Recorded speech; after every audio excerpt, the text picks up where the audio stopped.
Well, welcome to day 5 of the World Athletics Championships, our podcast Inside Lane, here with Dr. Ross Tucker, and we've been part of this podcast since last week, Tuesday, when we did our first podcast previewing these World Championships, and we've been live every single day on Facebook Live and Runners World, as you are with us at the moment. Don't forget, a bit later on, if you are listening to us and you can't listen to the entire podcast on Facebook, you can download the audio version a bit later on from our website. And so don't forget, you can also tweet us. Ross is at Science of Sport on Twitter, and there's been a lot of interaction on his Twitter in particularly, and a big thank you to everybody that's sent us some questions and given us their views about what's happening at the World Championships. So a lot to talk about today. We're going to talk a little bit about what happened last night in the women's 1500 meters, one of the most dramatic events of the championships so far. Who knows what's still to come. We're going to talk a little bit about a bit of a gastro problem that's going on with some of the athletes in the village that could affect Botswana and Botswana's chance of really making history at these World Championships. And then we'll talk about the finals tonight. And I'm not going to beat around the bush here. Tonight is my favourite night of the whole championships, purely because two of my favourite events are on tonight. The men's 800 metres, which is tactics and skill and everything that goes into that event personified for track and field, and the men's 3000 metres steeplechase, which is, you know, if you don't love the steeplechase, you probably don't love athletics. It's a beautiful event to watch, and we're sure that the Kenyans are normally going to win, but we might have a caveat to that a bit later on. So Ross, let's talk a bit about that 1500 metres last night. Eventually won by Faith Kipyago from Kenya, but when we talked about this yesterday, it was a fairly open race. The Semenya sort of figure there was going to be critical to how that race was run. Just to take us through some of the stats around it and how it sort of played out last night. It was one of the greatest middle distance races I've ever seen. Uh-huh. I thought it was. Yeah. I mean, there was so much suspense, and we told you it would be one of the highlights of these this week, and it lived up to that, because when you've got 3 or 4 good athletes, it's going to be good. But in this race, you had 6. So any one of 6 athletes could have won this, or would have shared the medals. There were big unknowns. How good would Semenya be in a fast race, and so on. And it just, from the time that gun went off, you just waited and waited and waited for something to explode. And once Hassan went, so it didn't go the way that we thought it would. Although we did discuss the big game of poker that these athletes would play. So maybe that's the first thing to say, is you've got such a competitive group of 6 athletes, right? Someone is going to take a risk to lead, because when you go to the front, you're doing work on behalf of other people. So some of that involves overcoming wind resistance, but it's not quite like cycling. Most of it is psychological and emotional. You're the rabbit, and they are chasing you. And when they are so close to you in performance level, you are taking a risk with your own race to do it.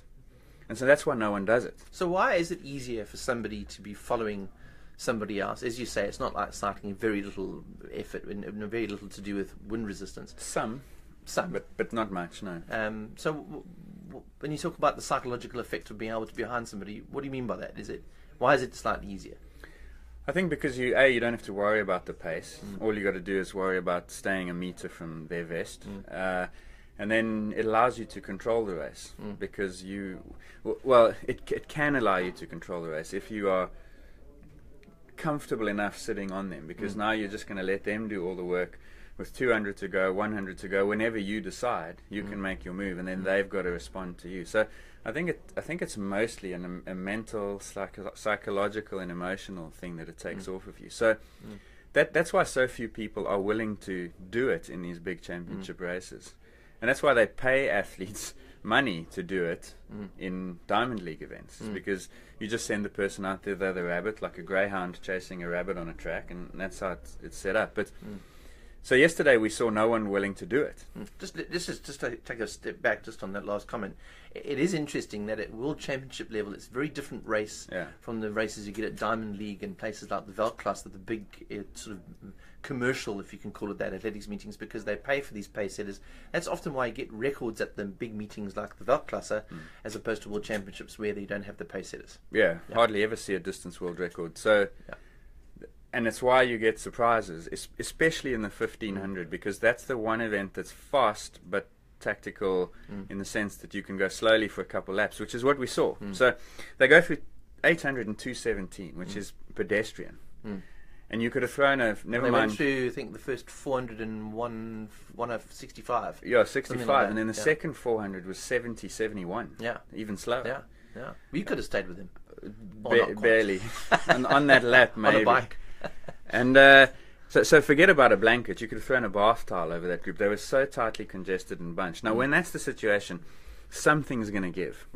And that something, with 650 to go, was Hassan, who's the world number 1 this year, and went into this probably as the favourite, having beaten all the rivals earlier this year. So with 650 to go, and again, this race will be on television or on the internet somewhere. Go and watch it and just have a look for some of these things, because there are such unbelievable. We're geeking out here, but there's such unbelievable little nuances in the story and the plot and the twists and what the characters are doing that it really brings out track and field. Yeah, more than any event that I've seen in a long time. And we're celebrating this. I mean, yeah. This is what we spoke about yesterday. This is what the sport needs. Yeah. So much intrigue and excitement.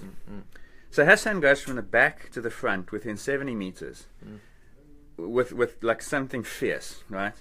And you see, so this is the first point in the attack. You see the urgency from Kipyegon, Muir, and Simpson, not from Semenya. The moment that orange vest, because she goes right from the back to the front, the moment that orange vest comes past, that race is lit up. Yeah. And then she just keeps going, because now this is her play. Like, they know it's got to be aggressive, because Semenya, off another slow lap, is winning this event. So it's aggressive. So she runs from 600 out, she runs 30.3 for 200 meters. Then she gets faster, she runs 28.1 for the next 200. At the bell, they're all still together. By 200 to go, that field is strung out like an accordion. I mean, they are just boom. And Semenya's already lost a lot of gap. And Semenya's in 8th. Yeah. So that's a mistake. Yeah. Because that's not a nobody doing that work at the front. That's the favourite. And again, Kipyegon and Muir and Simpson were so quick to get onto her when she went. Yeah.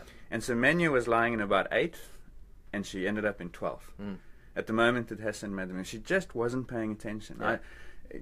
Tactically, she was very poor. She was absent in that race, in my opinion. And it was only because she's got such finishing ability that she was able to come back. But let's go back. So 200 to go. You've got Hassan and Kipyegon hunted down by Muir and Simpson, and then another 5-10 meters behind them is Semenya. And now it's last 200. And that's where Hassan pays, because you said yesterday that Sepeng had told you that 800 is like spending a budget. And the problem Hassan had yesterday is that she spent her budget a week before the end of the month.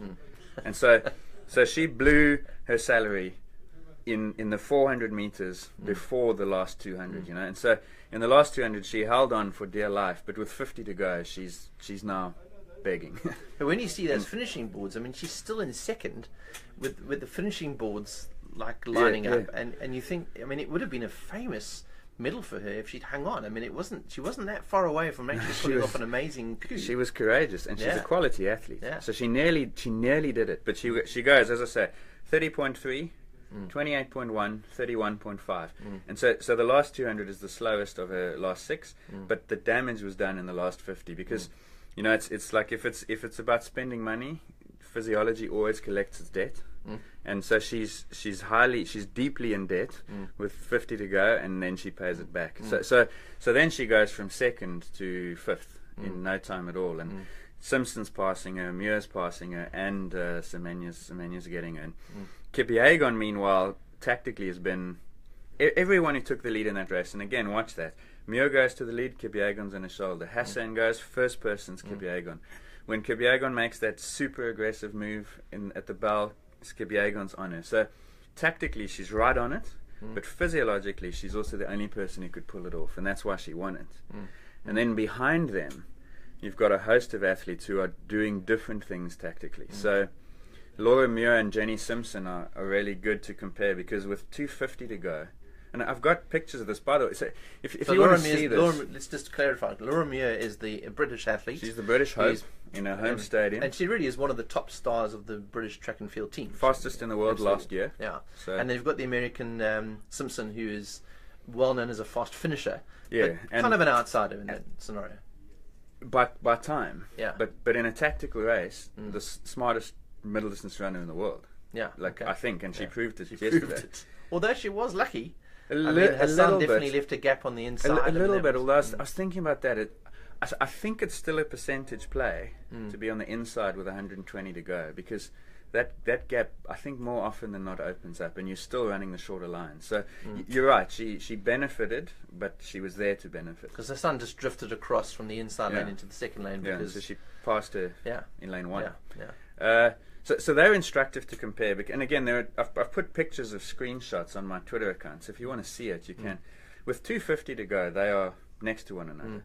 And with 200 to go, Muir's 3 meters ahead of Simpson. Because Muir makes her big play from 250 to 100 to go. So she's got these 2 leaders off in front of her, and she's like, I've got to close this gap. And so she makes a big move there, and finds also with 50 to go, she doesn't quite have it. Simpson, on the other hand, is a little bit more patient. I think she understands her limits a little bit better. That's part of tactics, is knowing. You have to be plugged into what's your capacity, what's your strength, what's your weakness. And you can imagine with 250 to go, you've got Kipyegon and Hassan going hell for leather at the front. And then Muir leaves you behind. So that's the medals disappearing. And the discipline and the control and the emotional control to say, I'm happy at this pace, that's impressive. So where Hassan does 28.1, Simpson does 28.9 for that 200. But then she still finishes in 29.5, and Hassan's slowing down. So that's where she catches her. So just patience and control. It was a great bit of footage that we saw in the broadcast last night, where you see Simpson looking down at Hassan at one stage. She kind of sees that there's potentially a gap happening up in the inside, knows that's the chance that she has, but she's watching the pace of Hassan. I mean, she realizes that Hassan's kind of coming back towards her. Suddenly there's this kind of, I can't really call it a glint in her eye, but there's this, oh, goodness me, I've got a chance here. And then she just goes for it. So it was almost like she was waiting. She got the gap and thought, this is just a great bit of luck. And I've timed this perfect, because there is luck involved to some extent. Bit, it's not all just about you being in the right place at the right time. Well, there's luck because you're not solely responsible for your own fate. There are other people who are doing things. That's why it's poker, because you've got your hand, but so do they. And so Because you were saying that Simpson, in terms of tactics last night, got an A+, and Semenya got a D-. Oh yeah. Is it as clear as that? For me, I think so. I think so. Like if you're Semenya, you cannot let a gap of 10 to 15 meters go from the bell to 200, because at the bell, as I said, when Hassan goes to the front, Kipyegon, Simpson, Muir are so quick to go with it. Watch it again. It's just it's like a bomb goes off in that group. Incredible. And Semenya is the only one who doesn't go. And so she goes, as I said, from 8th at that moment, she drifts right back to 12th. And now, I think that's confidence, arrogance. I don't know. Just tactical. She just looked inattentive. Because she always looks like that, though. To some extent, she always looks like she's jogging and just kind of running. So I can't tell what the plan was, because if I'm coaching her or anyone, in fact, if I'm coaching anyone in a women's 1500, I'm going to say that woman in the American vest with Simpson on the bib. Stay behind her and run the last 300 5 meters faster than her, and you'll win the race. Like guaranteed. And so it's not even a complicated tactical scenario. You just got to sit on your rival. Anyway, with 400 to go, Semenya was still there, and I still thought watching it that she could do this. But with 250 to go, her race is done, because in those 150 she's lost another 7 or 8 meters. Now, at the bell, that's like any run in those. The bells like switch on. She seemed to switch off. And then she wanted to switch on at 200 to go. And as I say, she did the last 200 much faster than anyone else. And so to her credit, she comes back and she fights all the way to the line. And I think you said it, 700ths of a second ahead of 0.07 seconds between her and Muir. I mean, she broke British hearts last night. There's no doubt about that. And so to her credit, like, good for her for fighting and winning that medal. But I just thought she tactically was inattentive at the 2 moments that she needed to be alert, and they were obvious moments. It's not like Hassan's move should have been a surprise, and the bell is never a surprise. So I was actually a little bit disappointed in her tactical approach. I thought it was poor. Brilliant race all round. We're going to touch very briefly on probably the biggest controversy in track and field over the last maybe 5 years, other than some of the doping scandals. But that is This is the even story. bigger. This is even bigger. Semenya It's is more complex. the story of hyperandrogenism. It is something that is always going to be talked about, and we saw in some of the media today that the journalists were asking Laura Muir, who finished fourth behind Semenya, to kind of draw her into a reaction to this debate around Semenya. Let's, without getting into the debate, where are we with that, with Semenya? Where's the IAAF? And I know that you have your own thoughts, and let's just put this out right now. This is not a personal thing about Caster Semenya. No. As a South African, we're always massively supportive of her. It's sometimes it's just the science behind this, and that's what we need to look at to some extent. Yeah, and you know what, Mike? There's more than science. There's sociology and culture and all kinds of history here, because the issue is almost 100 years old. You know, 1936 were the first cases of these athletes, and at the time they thought they were men disguising themselves as women to compete, and history has revealed that that's never happened. That happens in the Hollywood movies, not in reality. But so the initial fear of cheating was replaced by the fear that there are conditions. These are biological conditions where people have what's called the disorder of sex development or differentiation. So that's a person who is genetically male, but who, for various reasons, and there's a handful of these conditions, develops as physiologically, externally female. And ever since 2009, when an 18-year-old Semenya won the world title in Berlin, she has been the focal point for this discussion. Now, she's not the only athlete. We know of a handful of others. The research that has been done on this since 2009 has revealed double-digit numbers at World Championships. So there are many more than just Semenya. But because of how that 2009 case was messed up by everyone, ASA, IAAF, the media, everyone, she's the magnet for it. And so every time she wins, there she comes up. Now, in Rio 2016, in the 800, there's pretty much, it's pretty much thought of now that the top three there share the condition. And so they asked Lindsay Sharp, who'd come 5th or 6th, sorry for forgetting, what she thought of it, and she was tearful and upset because it was on the finish line, and she said a few things which I'm sure she wishes she could take back about how unfair it is and how difficult it is. And so now I think what's happened in Muir's response is that the authorities have said, listen, if anyone asks you about it, just say I have nothing to say. And so they've shut it down, which I sort of understand from the athlete's point of view, because that's not their domain. Mia was quite upset about people asking her the question, actually, to her credit. She said, I don't really want to answer this question. No, you know, it's just I mean, I'm not even showered, and I'm still sweating and disappointed. And the media. So, you guys, and some stories. But I think we do need to, not everyone, but there needs to be, I think, a lot more knowledge and sensitivity in the debate, because when you go on websites and Facebook and so on, you'll see the comments in response, and people say he's a man, she's a man, and people say Caster shouldn't be there, and they make all sorts of lewd jokes and crude jokes. Now that's not fair on a human level. On the other side is people saying just leave it alone and don't, like, who are you, what right do you have? And that's, to me, not right on a physiological, scientific level. And so there needs to be a little bit more meeting of minds. And there are people who I have tremendous respect for who disagree with me on this issue about what should be done about it, but we understand one another's position. So that's the best. I think for me that's the least I would ask for, is that people try and understand before they comment. You know, and this issue will come up again in the 8th, because as I say, there's not one but potentially 3, and it's hell of a complex. So where are we? That's what you asked. In 2015. The Court of Arbitration for Sport heard a case brought by an Indian sprinter called Dutee Chand, who was in London in the 100, didn't qualify for finals. And she was protesting the regulations that the athletics federations had put in place around these individuals. What that basically said after 2009 is that any woman who had one of these DSDs, an intersex condition, had to have a testosterone level below 10. And so they'd done a little bit of research and checking, and they'd figured that 10 would be an acceptable cutoff. Right. And so those athletes were then taking medicines to lower their testosterone. What's an average? I mean, what would if 10 is the maximum? What's the average? At the World Champs, most people? World Champs 2011. Good question. 99% of women were below 3.1. Okay. And so there's quite a that's lot of called leeway there. So statistically, that's called the 99th percentile. So 1% of women are above 3.1, Right. and they set the limit at 10. And the Right. average is about 2.5, 2.6. Okay. So in that regard, it looks generous, but the objection is, why do you force an athlete to take medicine to correct what's basically a natural condition? So that's the argument in that.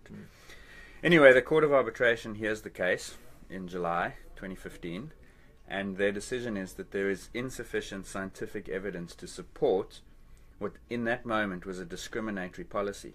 Why was it discriminatory? Because it only applies to women and not men. Okay. And so there's a subtlety of European law which governs the Court of Arbitration, which actually lost the IAAF this case. Because had they had a similar policy for men, it wouldn't have been discriminatory. But a So discriminatory... it's almost a technicality to some extent. To some extent, yeah. Yeah. So because it's deemed discriminatory against women only, it needs to have strong evidence. And that evidence, the court decided, was lacking. They didn't scrap the law altogether. Instead, they said, you, the IAAF, are now the evidence. And that 2-year period has ended now. And so the IAAF, in response to that, has gone off to try and find the evidence. And some of it's been published, so we know what's there. Some of it was published in February this year. Some of it was published 3 weeks ago, a month ago. Why did the IAAF want to get this through? I mean, why do they want it? It almost seems slightly counterproductive from their side. So for them, their argument is fairness and equality of the sport. So the fundamental question here... with Semenya, we hope we've kind of clarified where we are with this and taking the emotion out of it. I think that's often the problem. You know, how do you do something that is so emotional and people get on both sides of it very very hyped up about it. We don't want to run too much out of time today, but let's just briefly go through some of the one of the events that was a highlight last night, the men's 110-meter hurdle final. Our big favourite didn't win. Merritt, the American who had a kidney transplant, and suddenly he didn't do so well last night, but still a fascinating race. Yeah, Merritt missed the podium, which meant for the first time, I saw a tweet yesterday by David Oliver, who himself has won medals at World and Olympics. First time in over 100 years that the US has not been a medalist in that 110 hurdles. They've owned that event, and now they don't have a podium. So that's a end of something for them. And a great name for a winner, Aries Merritt, if he had one, isn't it? I mean, it's just, he's got the perfect name to be a... You're obviously a fan of Merritt. I'm a bit his of a hair, fan. His I name, like good stories. You like good stories. Anyway, he didn't win it. It was won instead by Omar McLeod, fairly comfortably too. So that's Jamaica on the board as far as golds goes. And probably one of the best celebrations of a gold medal I saw. His mom was praying for him as he finished, and then he was on the floor. It was almost like some sort of religious ceremony that was going on. He was really into it. Yeah. Lovely to see. Yeah, so he beat Shubenkov and Hungarian who's Bargi, I think, for third. So a non-US podium, I think, was as big a story there as a Jamaican winner. And Shubenkov, of course, running for not Russia. Not Russia. Yeah, he's running under the flag of the approved athletes from Russia. But his country are obviously not there. Not there, Yeah, so that was the other gold medal awarded last night on the track, and then there was a hell of a triple jump competition as well. I don't know if you saw much of that. But that was something else. I mean, the field events often are quite tricky, but that one was quality. That was a superb competition. And great personalities in that women's triple jump. I mean, they were were getting the crowd going, and it was it was great. It was great entertainment, way beyond just track and field. That was a treat. Yeah, it was really good. Absolutely. One of the stories that's been doing the rounds is that there's been this gastroenteritis outbreak, and it's affected some of the top athletes, including Botswana's Isaac Makwala, who was a big contender for a medal in the 400 meters, and I think more importantly, and maybe on a global level, Botswana were one of the medal favourites for the 4x4, which is obviously in doubt now. You know, when you think Botswana, I mean, it's a little country down here in the southern part of Africa, taking potentially the gold medal in the 4x4 if things had worked out for them. Yeah. But what do you know about this? I mean, there's some conflicting information about this gastro outbreak. There's the usual fog of war, you know. So Thomas Barr from Ireland, as a 400 hurdler, came fourth in the Olympics, and he was the first name I saw who said he's pulling out of the semis last night. And then Makwala didn't start the 200 heat, and that was the first indication, because apparently he'd been on the warm-up track. And so everyone's like, okay, the guy's obviously running, and then next thing he didn't show for the race. And the story is that the doctor at the event had recommended or told him that he shouldn't be running the 200. And because he's got the second fastest time in the world this year over 4, and he's probably a big favourite to win a medal. I don't think gold even before this, but he's a medal likelihood. He maybe decided out of the 200. Now he's in a race against time to be fit for tonight, because that 400 final is tonight's last event. Yeah. So is he going to recover or not? We don't know. But anyway, then Michael Johnson tweeted that Elaine Thompson of Jamaica has also got the same issue, this gastro problem, food poisoning, he called it, and blamed it on the hotel that they were all staying at. I suppose the conspiracy theorists are going, so now it's an epidemiological conspiracy. Somebody's poisoning the athletes. Yeah.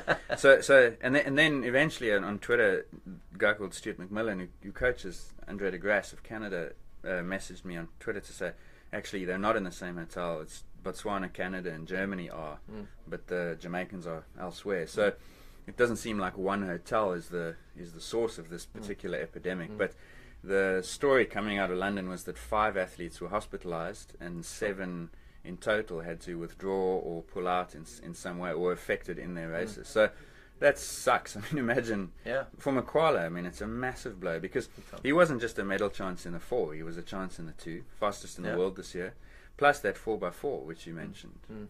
And for Botswana, Nigel Amos goes in the 8 tonight. They could have had 2 medals tonight.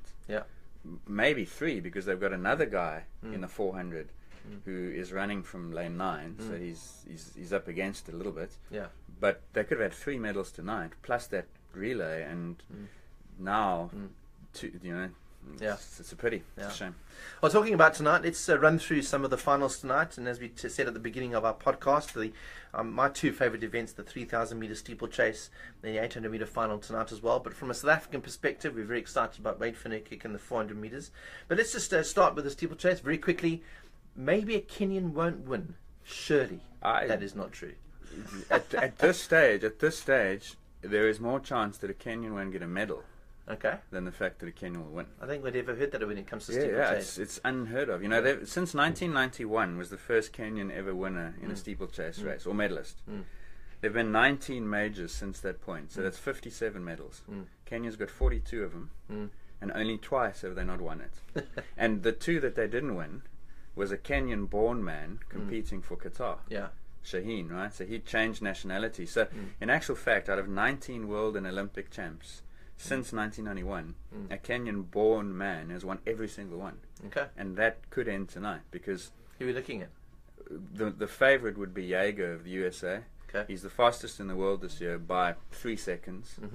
He won a super fast race in Monaco a couple of weeks ago, which was the last one coming into these championships.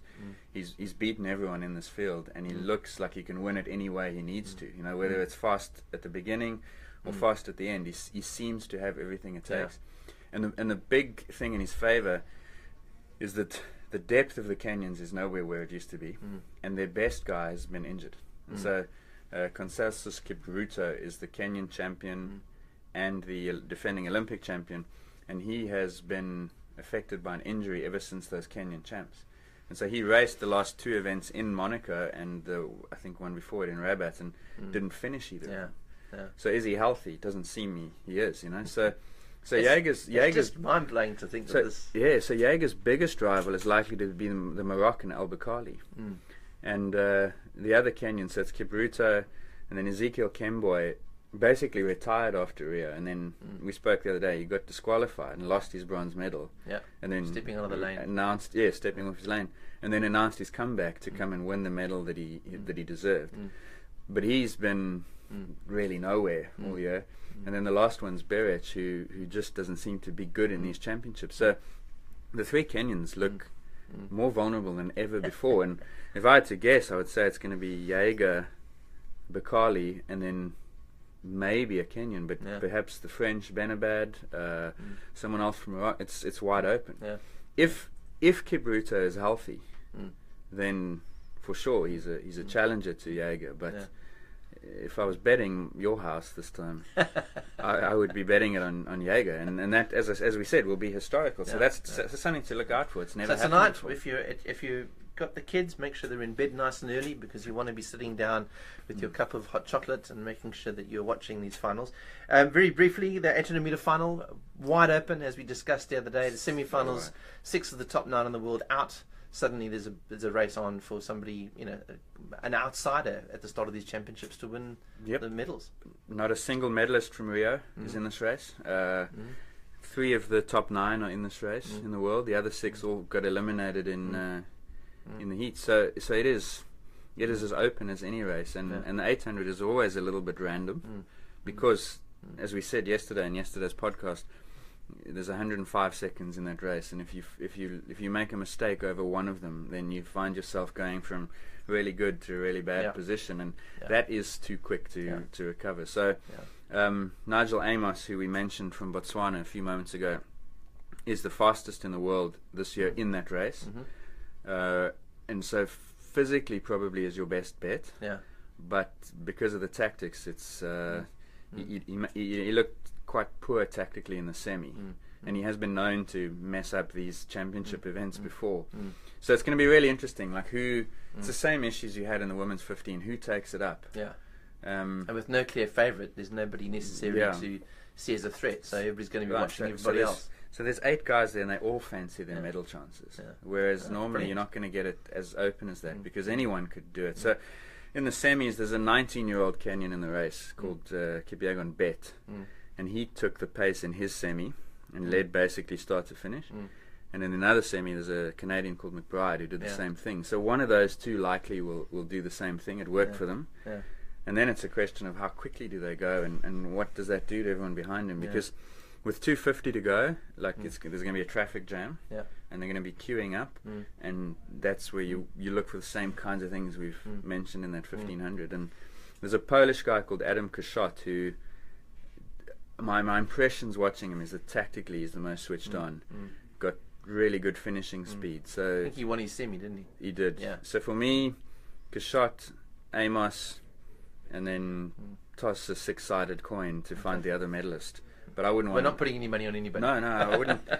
So all I'll say is Kaszot and Amos get medals, but then the third medal and the order in which they finish, we'll tell you tomorrow morning after the race. Last one, the 400-meter final. Obviously for us South Africans, was something very close to our heart. Wade Van-Niekerk, the world champion, the world record holder, and the Olympic champion. Looked brilliant in the 200 last night. Looked very comfortable. He's obviously the odds-on favourite, but it's not a fait accompli here at all. He's certainly up against it, trying to do the double. No, well, if Makwala is still affected by the bug, then Van-Niekerk's job got easier for sure. But he's starting this race in lane 6. You might remember in Rio he won it from 8, running blind the whole way. He doesn't have to do that this time. That's going to be the Botswana's champion, Tebi, I think is his name. He's doing the running blind challenge tonight. Just very briefly, just talk about the lane differences. So if you're in the outside lane, because of the stagger, you don't see anybody in the race. You've literally got to run a time trial by yourself, and then hope by the time you get to the finishing straight, you're somewhere in the mix. If you're in the middle lane, you can see your competitors, and ideally what you want is lane 5 with your main competitor in lane 6 that you can pace off. Because if you're one lane inside your main guy, then you're it depends on your plan. Maybe you want to close him up at 200 and remind him that you're there. Maybe you want to just keep it there and beat him in the last 200. So you've got options. Whereas if you're in lane 8, your options are limited because. So Van-Niekerk, not an ideal lane for him, though. In all honesty. So the guy he's got to key off is Makwala. So that's good. 6 and 7 is Makwala. So he can run it off Makwala. But the guy who looked the best in the semis was Stephen Gardner from the Bahamas, who is just, he's long and everything about Stephen Gardner. Is the guy they call the boy wonder? I'm not sure. I think it is. I don't know, but anyway. But he ran under 44 second in the semi, which is very rarely done. And so he's in lane 4 or 5, I think. I think 4. And then there's a Jamaican in lane. Alan is in lane 5, and then Van-Niekerk 6. So he won't see Gardner, who I suspect now that Makwala is affected is going to be his big challenge. But I don't. Yeah, I can't see that affecting him. I think he's so superior that Van-Niekerk tonight runs 43.2 to 43.4, and as a result wins it by 0.3 of a second. Even if everyone else in that race shoots the lights out, Van-Niekerk still beats them by Yeah. 5 meters, you know. Yeah. So, yeah, I can't see that one going against the script. So tonight that is happening at 10 to 10 in the UK, and then if you're in South Africa it'll be 10 to 11, so we'll be definitely staying up for that. So lots of excitement. So Ross, thanks so much for your time again today. Don't forget, tomorrow we'll be live with our podcast or video cast on Facebook. Please don't hesitate in asking us some questions. You can tweet us, you can tweet Ross at Science or Sport as well, and of course Runners World South Africa. We look forward to a great evening of athletics, and we look forward to breaking it all down tomorrow, and looking forward to the finals tomorrow night. Thanks so much for your time, Cool. and we'll see you tomorrow, Ross. Thank you.